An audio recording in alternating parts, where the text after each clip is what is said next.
Բարև ձեզ հարգելի հայրենակիցներ, սկսում ենք հերթական հաղորդումը։ Այսօրվա հաղորդումը նվիրված կլինի մեր ընթերցողների կամ լույս աշխարհից օգտվողների նամակներից մեկին պատասխանելը, որովհետև հարց է առաջացրել երկու հարց պարոն Քիրեմիջյանին։ Հեղինակը Հայկ Գրիգորյանն է, տեղը հայտնի չէ, թե որ քաղաքից է կամ որ երկրից։ Բոլոր դեպքերում ուշադիր հետևում է հաղորդումներին եւ նույնիսկ կարողանում է բաղդատել հնում ինչ եմ ասել, հիմա ինչ եմ ասում, եւ այդ երկուսի մեջ հակասություն տեսնելով հարցեր է առաջացրել։ Վերջի հաղորդումը, որը Արմեն Մելիքյանի հետ զարգացումներն էր առաջին մասով,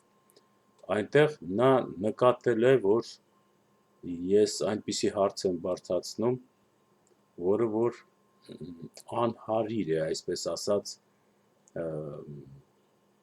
լույս աշխարհի նախորդ հաղորդումների տրամաբանությանը, մոտավորապես այսպես ասեմ։ Ես կարդամ այդ նամակը եւ փորձեմ Հայկ Գրիգորյանին պատասխանել,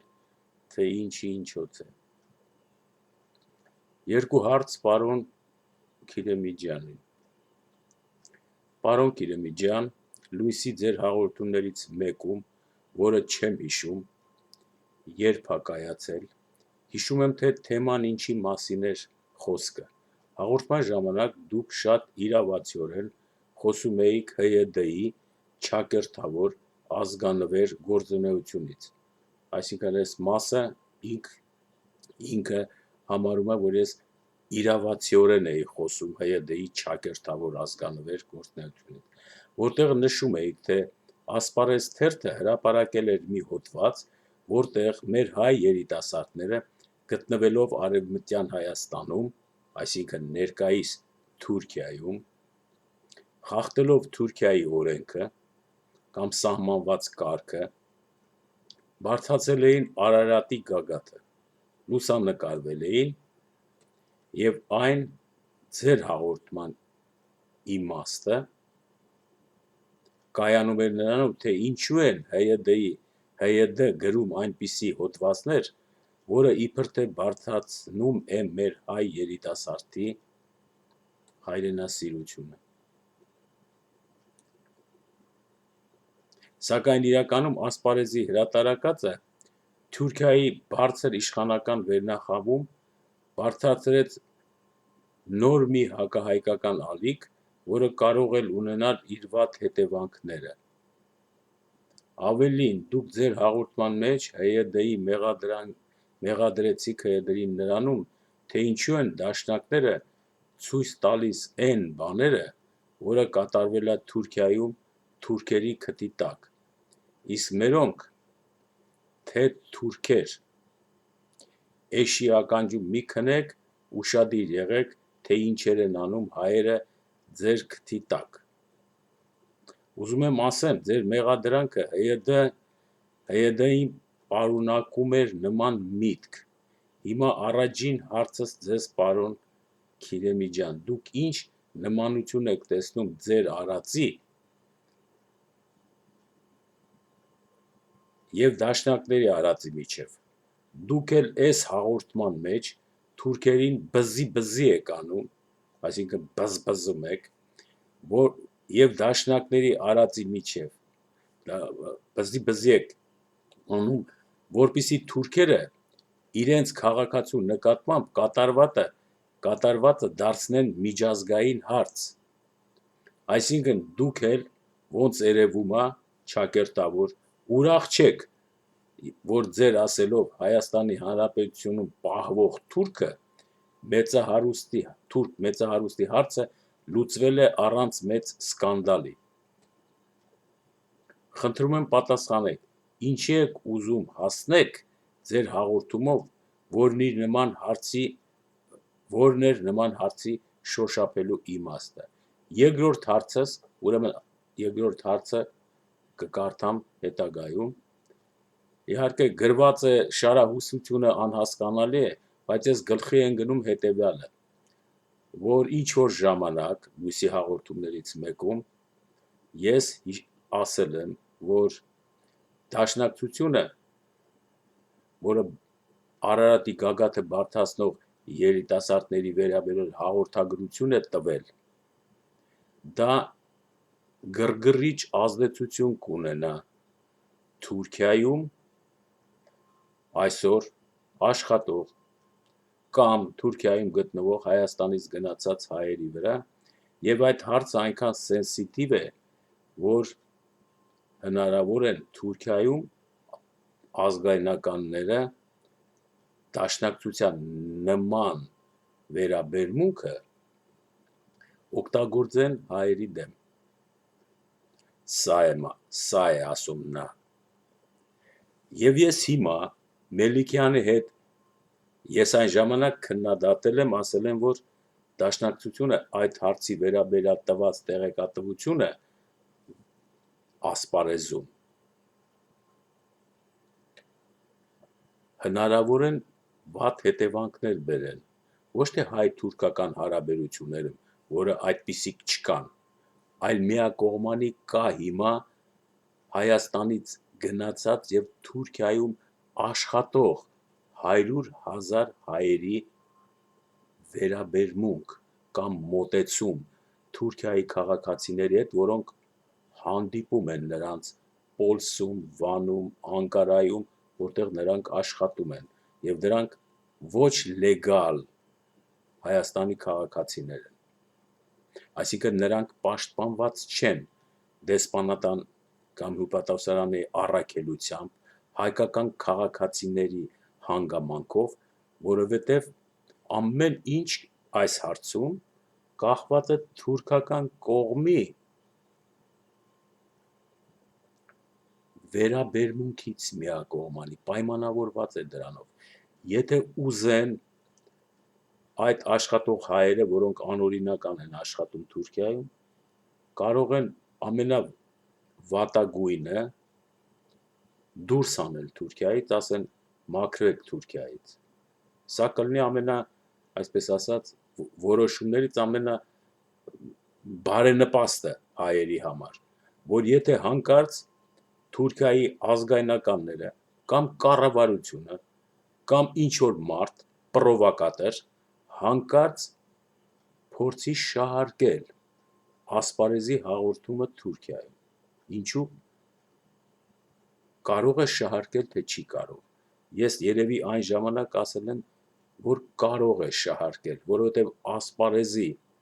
գրածը համարվում է պաշտոնական հաղորդագրություն։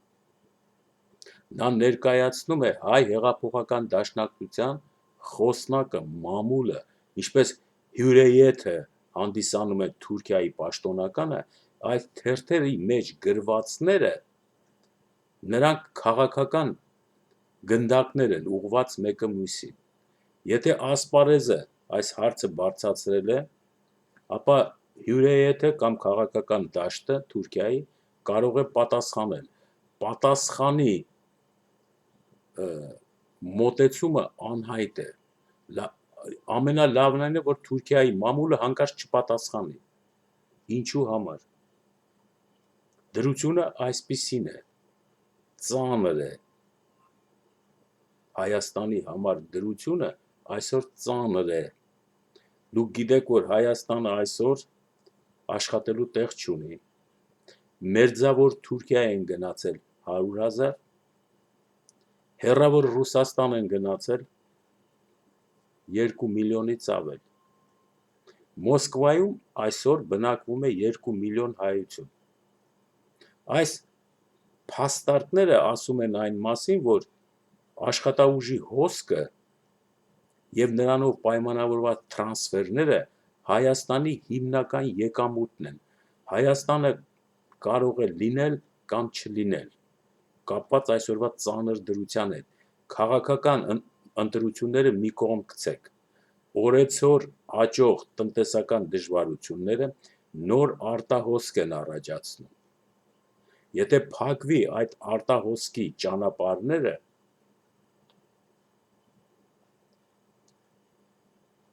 Հայաստանում ես չեմ պատկերացնում ինչ կկատարվի։ Չնայած ինչքան էլ որ ասենք ընդդիմություն չկա, բայց ժողովրդական կարծիքը ասում է փակեք ճանապարհները, բայց իշխանությունը չի գտնում ճանապարհները փակելու ներքին քաղաքականությունը, չի կարողանում գտնել։ Դրա համար հայերը տեսնում են աղքատություն, այսքան տոկոս, մի քանի տասնյակ, տեսնում են վերնախավ, որը ուռճացել է, միլիարդատերեր են առաջացել Հայաստանում, եւ այդ միլիարդատերերը երբեք չեն մտածում իրանց ունեցվածքները դնեն հայանպաստ հասարակությունը պահելու համար։ Սա չկա։ Ուրեմն մենք ունենք սոցիալական ներողություն, Հայաստանում ճեղքված, անդունդ, մեծամասնությունը ժողովուրդն է, փոքրամասնությունը իշխող դասակարգը։ Իշխող դասակարգը նրանք, որոնք վախենում են ինչ-որ բաներից, կամաց կապիտալը դուրս են հանում Հայաստանից։ Եվրոպայում եւ այլուր հիմնավորելով ձեռնարկություններ, հյուրանոցներ, անշարժ գույք։ Սրանց մասին մամուլը որևէ հաղորդագրություն չի տալիս, բայց արդեն նրանք զգում են, որ կապիտալը պետք է Հայաստանից դուրս անել եւ հանում են։ Նրանց ներքին ապահովությունն է դա զգում։ Ասենք Բարգավաճ Հայաստան կուսակցության չմասնակցելը նախագահական ընտրություններում, Բարգավաճ Հայաստանի մեջ գտնվող ամբողջ օլիգարխիկ, կոպիտ չասենք, կապիտալի տեր դարձած կուսակցական ապարատը, որը նաև բիզնեսմեններ են, նրանց մոտ պիտի առաջանա հոգեբանություն, որ երկրում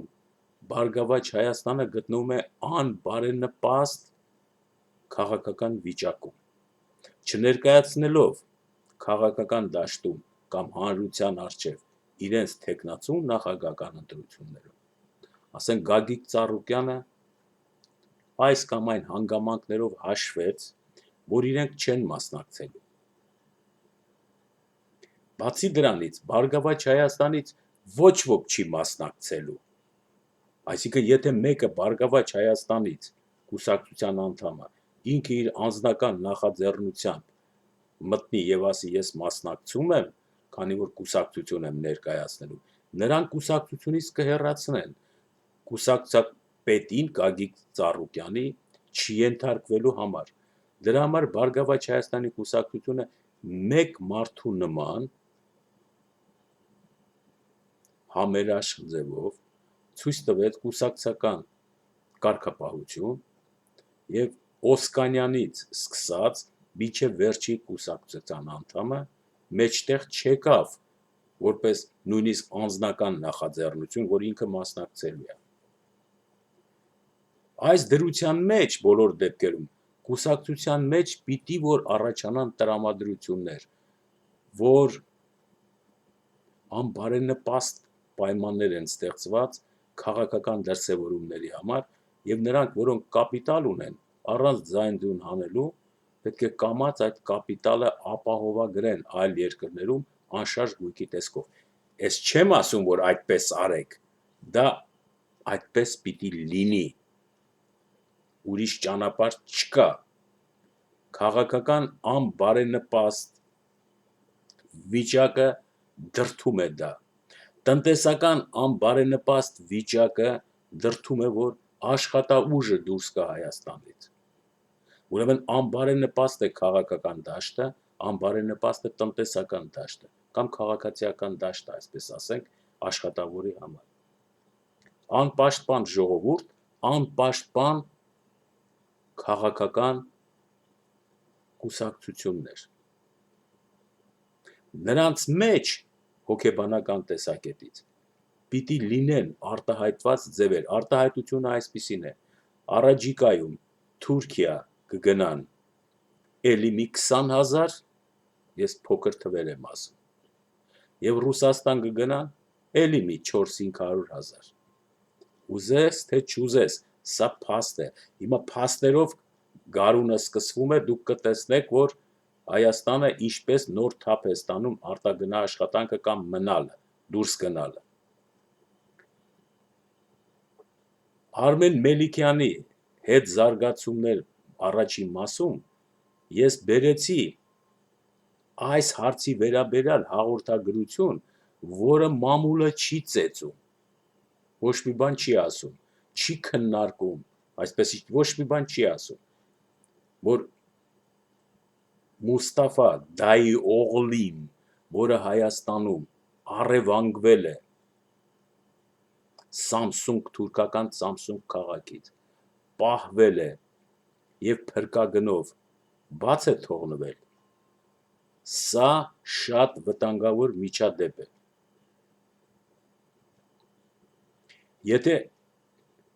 Եթե հանկարծ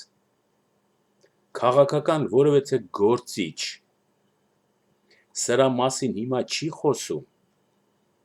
ապա դա բաց որպես քարտ Թուրքիայի ձեռքում օգտագործվելու է հետագայում, որովհետև մեր ճնշումը Թուրքիայի վրա տարբեր բնագավառներում առաջիկայում հայ-թուրքական պրոտոկոլների մեջտեղ գալով է պայմանավորված, որը ապրիլի 9-ի երթում ուտելուց հետո Սերժ Սարգսյանը անմիջապես տնելու է սեղանի։ Եվ այդ պրոտոկոլների վրա թուրքական կողմը հնարավոր է եզրակացնում եմ մեջտեղ բերի Մուստաֆա Դայօղլու հետ պատահածը եւ դրա համար քաղաքական դիվիդենտներ պահանջի, այսինքն Հայաստանը անվստահելի է հայ-թուրքական հարաբերություններում, դուք սա կանեք եւ մենք էլ սա կանենք, այսինքն Հայաստանը պետք է գնա նոր զիջումների այս դեպքից հետո։ Դրա համար ես այդ հաղորդման մեջ բերեցի, որ առաջիկայում նման հաղորդումները վտանգավոր են։ Հիմա Թուրքիայի հյուրայեթը կամ Թուրքիայի հասարակական կարծիքը իմ կարծիքը հաշվի կառնի, որ ես խոսում եմ, թե նրանք կասեն մի հոգի կա լույս աշխարհում, եթե հայերեն հասկանում են, որ այս հարցը քննադատեց, ասեց վտանգավոր հարց է, այդպիսի բաներ մեկ էլ չանեք, որովհետև ամբողջ Հայաստանի սկսած 88 թվականի իրադարձությունները Սովետ Միության քայքայման ծրագրի մաս կազմող եւ անկախություն ստացած Հայաստանի բոլոր քայլերը եղել են պրովոկացիաների հուսված ծաղկեպսակներ, որը ներկայացվել է որպես փառքի նշան, որ հայ ժողովուրդը նվաճեց իր անկախությունը, որ հայ ժողովուրդը թոթափեց ռուսական ատելի կայսրությունը, դուրս եկավ ստրկությունից, եւ այս բոլոր հաջորդականության մեջ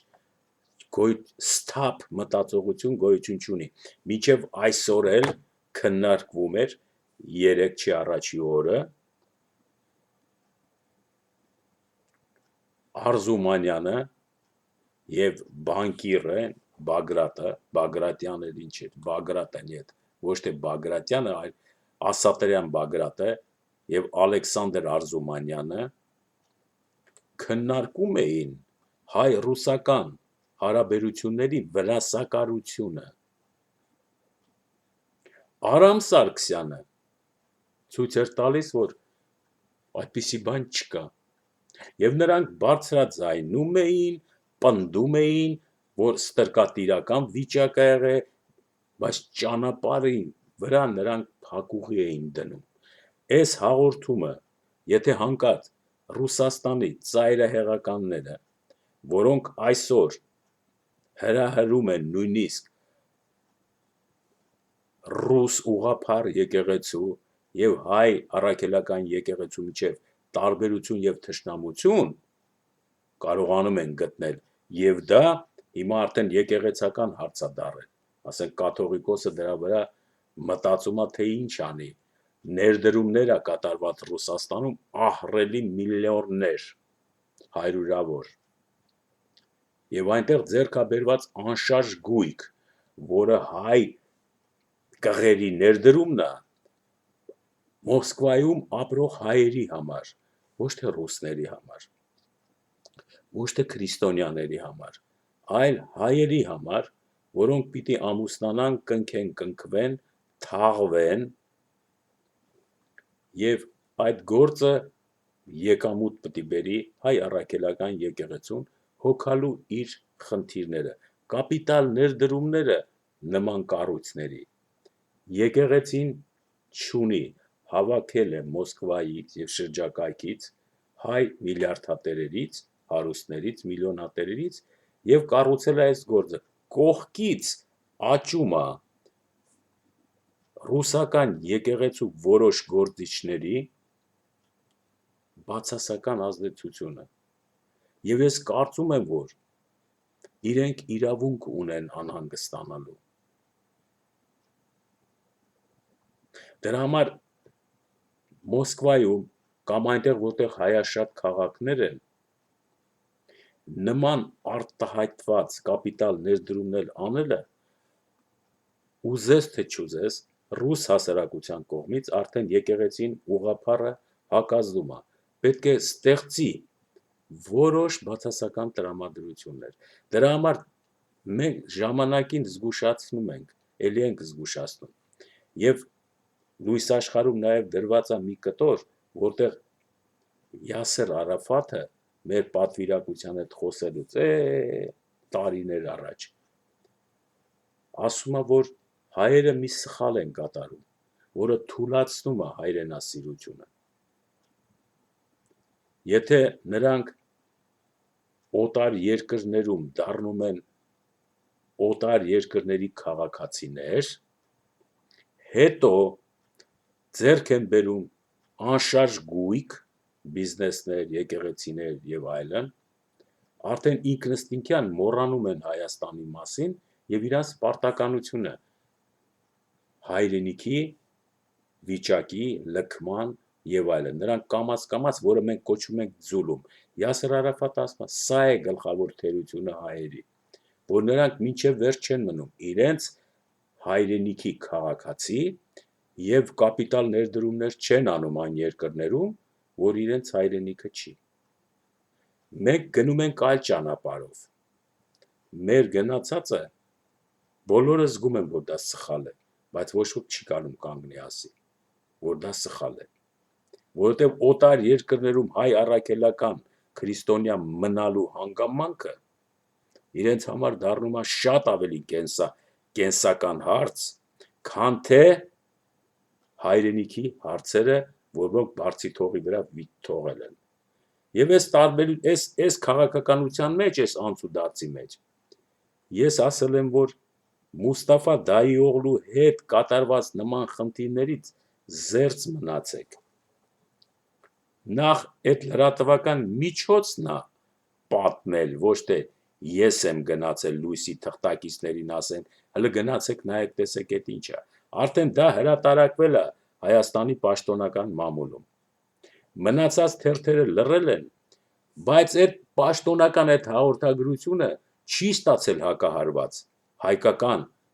քննարկման դաշտում, բայց սա որպես հաղորդում Թուրքիայում արդեն ֆիքսված է, որ այսպիսի բան է եղել։ Եթե Թուրքիան չի օգտագործում դա, այդ չի նշանակում լույս աշխարհը, որ ասեց այսպիսի բան է եղել, Թուրքիան հա վայ լույս աշխարհն էր որ գրեց, ուրեմն ես հիմա այդ կօգտագործեմ, բա ինչ, լույս աշխարհը գրել է արդեն։ Ուրեմն Հայկ Գրիգորյանը, որ առաջի հարցը տալիս է, որ դուք ասեցիք ՀՅԴ-ն Թուրքիայում Արարատի գագաթը բարձրանալ լուսանկարվելու եւ դրա հետ կապված ՀՅԴ-ն բաց է թողնում այդպիսի հաղորդագրության, որը անմիջապես ֆիքսվում է թուրքական մամուլի կողմից, որը ցանկացած պահին, չնայած այդպես բան չի եղել, կարող է օգտագործի հայ-թուրքական հարաբերությունների մեջ ինչ-որ բաներ անելու մեջ։ Եթե թուրքական կառավարությունը չթողնի Արարատի գագաթը բարձրանալ, ոչ մի հայ չի կարող բարձրանալ եւ ոչ մեկին էլ չես կարող բողոքել։ Ամեն ինչ կախված է նրա բարեհամբույրությունից, որ հայկական туриզմը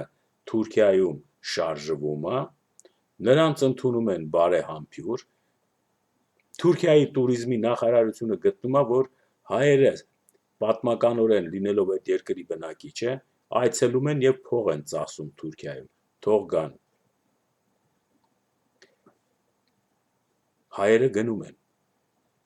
Ինչ են շահում, ինչ են կորցնում, նրանք չեն ասում։ Նրանք տեսնում են իրենց պապերի հայրենիքը, մտքեր են առաջանում,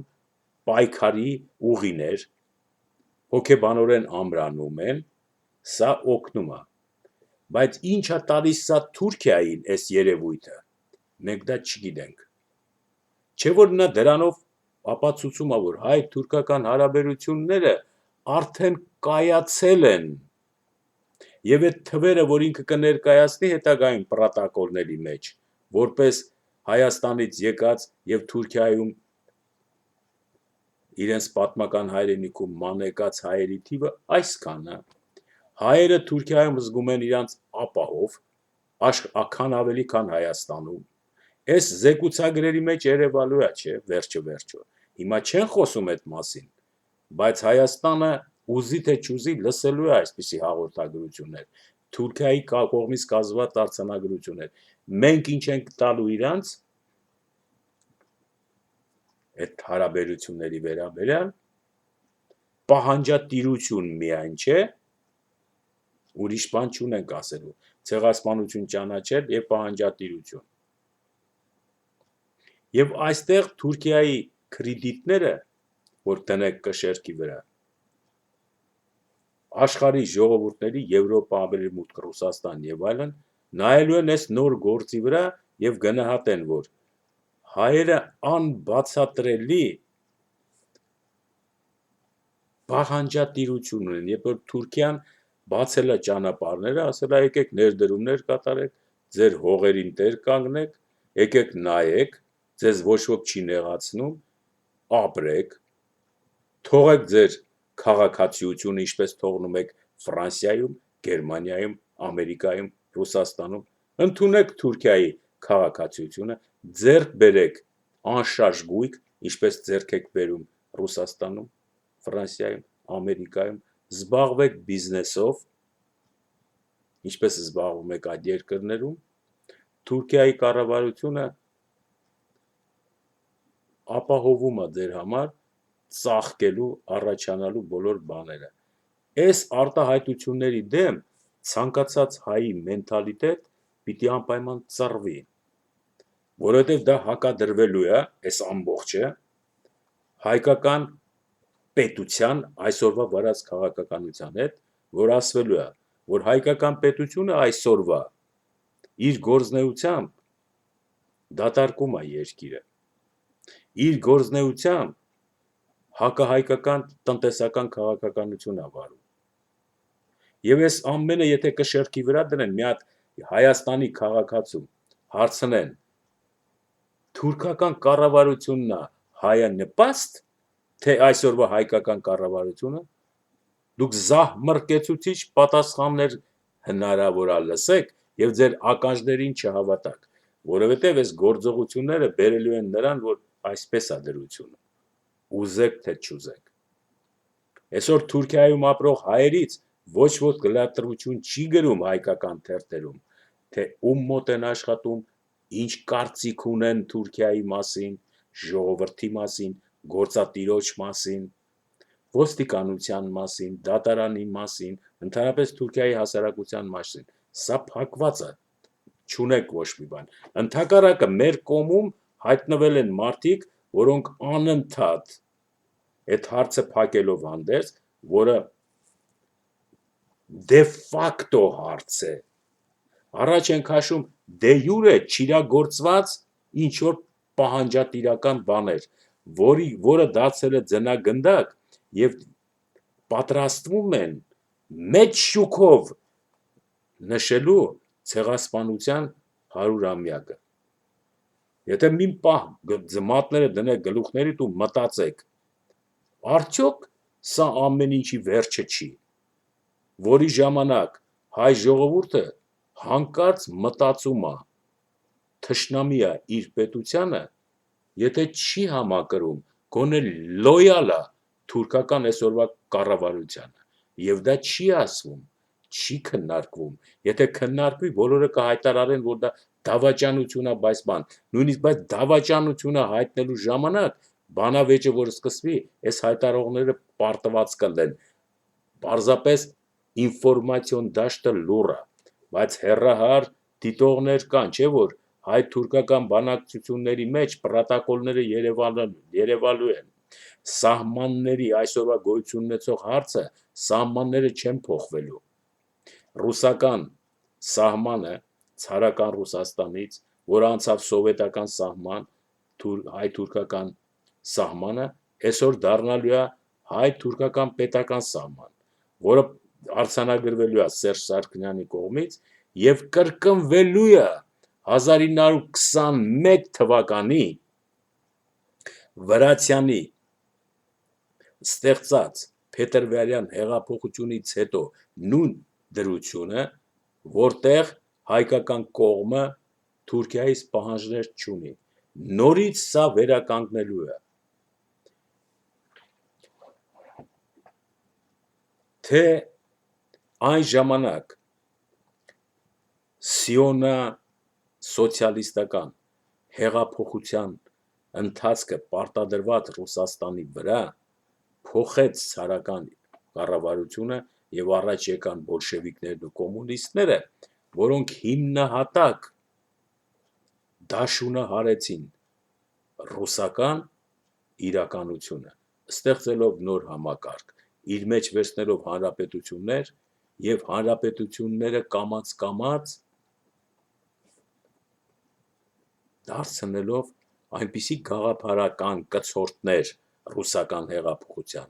որ նրանք հակառակը տրամադրվեն ռուսական սոցիալիստական հեղափոխությանը։ Եվ 70 տարի հետո նույն մարդիկ, նույն ուժերը հանկարծ հակահարված տվեցին ռուսական սոցիալիստական հեղափոխությանը եւ բոլոր հանրապետություններին պարգևեցին պատրանքային անկախություն։ Եվ այսօր այդ վիճակի մեջ են, անկախություն են ստացել Հայաստանը, Ադրբեջանը, Վրաստանը, Միջինասիական հանրապետություններ, Ուկրաինա, Բելարուսիա, Պրիբալտիկան, ինչ վիճակում են անկախացած հանրապետությունները։ Նրանցից մի մասը իրար հետ չեն խոսում։ Մի մասը ոխերիմ թշնամիներ են կամ անտարբեր հարևաններ։ Սա ժառանգվեց եւ սա հաշվարկված էր, որպիսի սոցիալիստական երկիր, ինչպիսին էր սովետական միությունը, նրա տնտեսական հզորությունը հավասարվի 0-ի եւ հետագայում այդ ժողովուրդները կամ ազգային պետությունները կախված լինեն միայն արտաքին բանկային համակարգից, որը մենք տեսանք։ Մնացած խաղերը, որը որ կատարվում էր, անբարենպաստ էին բոլորի համար։ Եվ Մեծբալթյան հանրապետություններն են տառապում այսօր։ Բելարուսիան, որը որ մնացել է որպես ժողովրդավարական սոցիալիստական երկիր, դարձել է թիրախ միջազգային լիբերալ բուրժուազիայի համար, իդեմս արևմտյան քաղաքականության, որը ոչ մի բան չի արել։ Նա թիրախ է դարել։ Ուկրաինայի վիճակը տեսնում եք ինչ վիճակ է։ Վրաստան, Հայաստան, Ադրբեջան նույնպես տեսնում եք, Միջինասիան տեսնում եք, Ռուսաստանի վիճակն էլ էլի կախված է միջազգային վալյուտային բորսաներից եւ բանկերից։ Այս բոլոր իրականությունը ասում է, որ մենք չունենք կայուն հայեցակարգ ստեղծված, չնայած զարգանում ենք կայուն զարգացման հայեցակարգով, բայց մենք դեռ չունենք նույնիսկ զրոյական կետ, որի վրա մեր գլխարկները կախենք։ Այսօր որովհետեւ հայ ընտանիք չգիտի վաղը իր հետ ինչ կկատարվի, թե Ռուսաստանում, թե Հայաստանում, թե արտասահմանում։ Բոլորը գտնվում են անապահով, անորոշ վիճակում։ Հայկ Գրիգորյանի հարցապնդումը, թե լույս աշխարհում այսպես էր գրած, հետո էլ բզի ենք անում, որ թուրքերը հաղորդ ես ինչ ես ասում, բա կարելի է Մուստաֆայի մասին պատմել թուրքերը իմանան։ Եթե թուրքերը հանկարծ կօգտագործեն այս երևույթը, որը դուրս է գալի հայկական լրատվամիջոցներից, պրովոկացիոն հաղորդում է դա, հենց այնպես նետած չի, ուղղակի փաստ է տված թուրքերի ձեռը, որ սա հետագայում օգտագործեք, ոչ թե լույս աշխարհի տված փաստն է, այլ այդ լրատվամիջոցն է, որը տվել է, ամեկն է, ամեկ պլյուսն է, առավոտն է, ինչի է տվել սա, տվել է, չէ, ուրեմն արդեն Թուրքիան ընդունել է դա որպես փաստ, որտեղ պաշտոնական լրատվական միջոցներ են գրանցված։ Լույս աշխարհը սրան անդրադարձել է, ասելով, որ սա պրովոկացիա է, որ այն նման հարցերը Թուրքիայում կարող են անկասելի, անհասկանալի հետևանքներ թողնել հայ ժողովրդի վրա, որոնք այսօր Թուրքիայում են աշխատում, տուրիստներ են եւ հետագայում ինչ որ ձևով կառնչվեն հայ-թուրքական հարաբերությունների հետ եւ սա կրեդիտները Թուրքիան կտանի։ Այստեղ հարգելի Հայկ Գրիգորյան, ինչն է որ ձեզ դուր չի գալիս։ Ավելին դուք ձեր հաղորդումները չեդին մեղադրեցիք նրան, թե ինչու են դաշնակները ցույց տալիս այն բաները, որը կատարվել է Թուրքիայում, որովհետև դաշնակները, որոնք գործում են արևմտյան մասում, բացի հայկական հարցից ուրիշ հարց չունեն իրանց կենսունակությունը պահելու համար։ Բացի ցեղասպանության հարցից ոչ մի բանով երիտասարդության հետ չեն զբաղվում, չունեն դպրոցների ցանց, չեն ընդունում Հայաստանից եկած ներին դաշնակցության շարքերը, չեն ընդգրկում տնտեսաքաղաքական Միացյալ Նահանգներում, տնտեսաքաղաքականության մեջ, չեն կոորդինացնում ֆինանսները, բայց պատրանք են ստեղծում, որ իրանք շատ մտահոգ են եւ դաշնակցության գործունեությունը հայապահպանության, պետականակերտման եւ այլնի մեջ է։ Բայց դուք տեսնում եք, չէ, ինչպես նախագահական ընտրություններում իշխանության հետ շարունակաբար կոալիցիա կամ ընդդիմություն ներկայացնող դաշնակցությունը վախեցավ մեկ նախագահի թեկնածու նշանակել։ Գիտեք ինչից վախեցավ։ Դրությունը այնպես լարված էր Հայաստանում, որ դաշնակցության ցանկացած ներկայացուցիչ ժողովրդի կողմից հանկարծ կարող էր ընտրվել։ Եթե այսօր Ռաֆի Հովհաննիսյանը անտերուդուս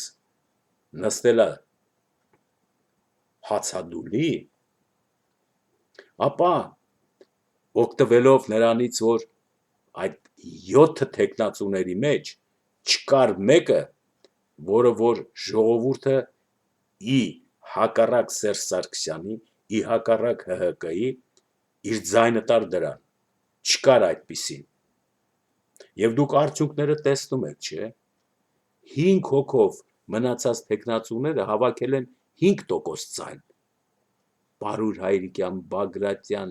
Անդրեասյան, Մելիքյան, Սեթրակյան, Վարդան, սրանք մի տոկոս, մի քիչ ավել, մի քիչ պակաս են հավաքել։ Չկան, ժողովուրդը սրանց ձայն չի տվել։ Մնացած ամբողջ ձայները գնացել է Ռաֆի Հովհաննիսյանին, որը իրականում նույնիսկ զարմացել է, թե ոնց եղավ այսպես եղավ։ Ինքը ոչ մի բան չի արել, ինքը մինչև այսօր խոսում է եւ հուսահատության մեջ է, որովհետեւ իր խոսացածները ժողովուրդը նայում են, ասում են մենք մեր ձայնը տվեցինք քեզ որպես բողոքի արտահայտություն, մնացածը դու պիտի կազմակերպես, թե ինչպես մենք չգիտենք, մենք քեզ ընտրել ենք պարզապես։ Եվ այսօր ժողովրդի ընտրած թեկնածուն կարող էր լինել հանկարծ դաշնակցական ներկայացուցիչ, հաստատ կլիներ։ որովհետև դաշնակցությունը ավելի բարձր համարում ունի Հայաստանում։ Ուզեք թե չուզեք այդպես է։ Բայց դաշնակները վախեցան իրենց թեկնածուն դնելուց։ Բավական էր ամենա դաշնակցական անունով մեկն ու մեկը դրվեր, ամբողջ ժողովուրդը նրա վրա էր կենտրոնանալու։ Ռաֆի Հովհաննեսյանը կհավաքեր 1%, այն մնացածներն էլ կհավաքեին 1%։ Ժողովուրդը գիտեր, որ այս թեկնածուն փառապանց կուսակցության 100-ամյա անցած վստահելի կրեդիտներ ունեցող չի, երկարացնեմ, գոնե նրա պատրանքներում այս իրականությունը որպես ճշմարտություն է դրած, կգնար հետևից, բայց եթե գնար եւ այս հավաքեր նախագահից ավելի շատ ձայներ, ինչ կլիներ։ Հենց առաջինը դաշնակցությունը դա թույլ չէր տա, ինչպես երևաց փաստերից, որտեղ մինչև հիմա անհայտ է դաշնակցությունը ինչի չդրեց իր թեկնածուն, ինչով են արդարացնում, երբ որ 7 թեկնածուների մեջ ամենաբարձր կրեդիտները տվյալ դեպքում քաղաքական այս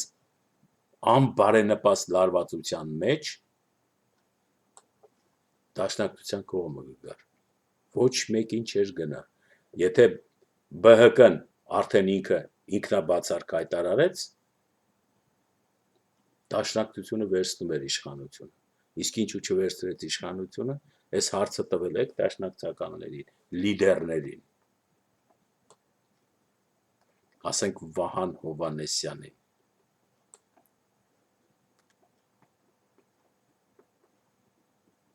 Ես չեմ ուզում Վահան Հովհաննեսյանի անցյալը կապել այսօրվա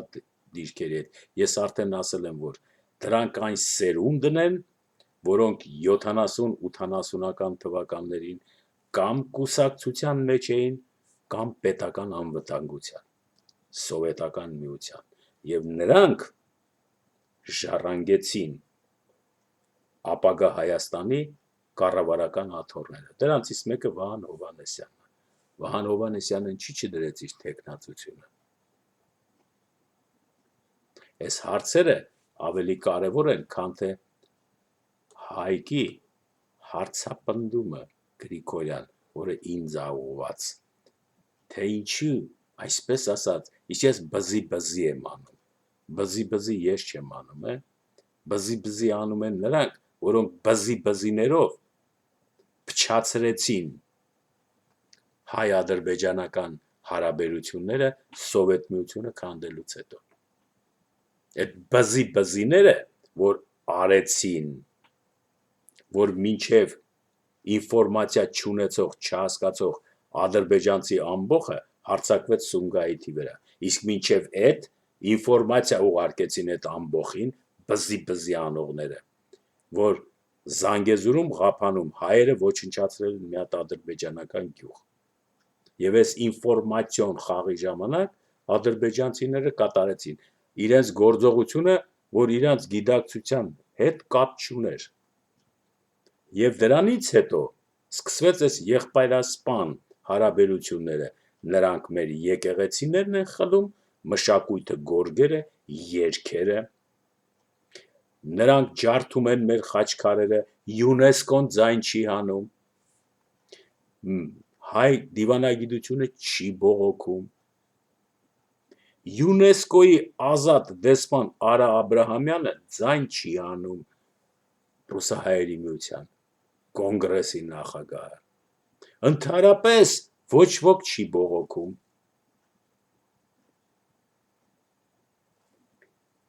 Հունգարիայում Մարգարյանին սպանած մարդասպանը ազատագրվում է։ Հայ պետականությունը այս հարցը չի դնում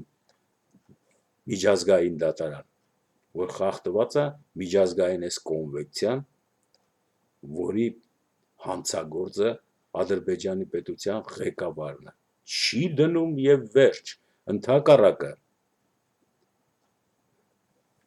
այլ խաղեր է տալիս հանրապետության ներսում, ինչ որ անհասկանալի հարաբերություններ է խզում Հունգարիայի հետ, չի բողոքարկում, ոչ մի բանում։ Եվ սա այս ձևի մոտեցումը հայ հեղափոխական դաշնակցության մեջ շարքերում, վերևներում չի ստեղծում հայրենիքը վտանգված է միտքը, որպեսզի նա դուրս գա եւ իր տեխնացությունը դնի նախագահական ընտրություններում եւ իր ձեռքը վերցնի, իր շուրջը հավաքի հայ ժողովրդին, վարելով իմաստուն, մեկ դարից ավելի փորձություններով անցած միակ կուսակցությունը, որը կարող է ցանկացած պահին արդեն հիմա կողմնորոշվի, թե ինչ պիտի անի։ Արևմտյան քաղաքականություն, Թուրքիայի հետ ինչ դիրք պետք է գրավի, Ռուսաստանի հետ ինչ դիրք պետք է գրավի, նրանք իրենց այս պահին բանտարկեցին, ասացին մենք չենք խաղում, նման չխաղացողներին ինչ են ասում, բզի են ասում, թե ասում են փախստականներ, թե ասում են եթե այս պահին դուք պետք է չհայտնվեիք եւ ձեռքը վերցնեիք իշխանության ռուլը, ղեկը, բայց որ պահին եք վերցնում, էլ երբ եք վերցնելու, երբ որ Հայաստանում մնացել է 1.5 միլիոն մարդ, հայ ժողովուրդը ցրված է աշխարհով մեկ եւ անկումը շարունակում է, ոչ մի փրկության հեռանկար չկա, ես ո՞նց եք պատկերացնում, եւ ասպարեզի հաղորդագրությունը Արարատի գագաթը բարձանալու վերաբերյալ, այս օրերին էլ նույնիսկ եթե հանկարծ լինի, նման հոդվածներ կամ իշման միայն մի հարց պիտի տաս ցանկացած դաշնակցականի։ Լոլոյիդ վերջ տուր, դու ինձ ասանչի տեխնացությունը չդրեցիր, չէ որ ժողովուրդը սպասում էր, որպես հզորագույն կուսակցություն, կազմակերպված կուսակցություն եւ ձեր շարքերում էլ կային պատրաստի լիդերներ, ինչու մեկը առաջ չեկավ, ուրիշ հարց պետք չի տալ այսօր դաշնակցականներին, ոչ հայ-թուրքական հարաբերությունների մեկնաբանություն, ոչ ռուս-թուրքական հարաբերությունների ոչ մի հարց, մինակ մի հարց, ինչու դուք չդրեցիք ձեր տեխնացությունը եւ ինչու մենակ թողեցիք Ռաֆի Հովհաննիսյանին, աչքակապություն կատարելով հրապարակում հավաքված ժողովրդի առաջ։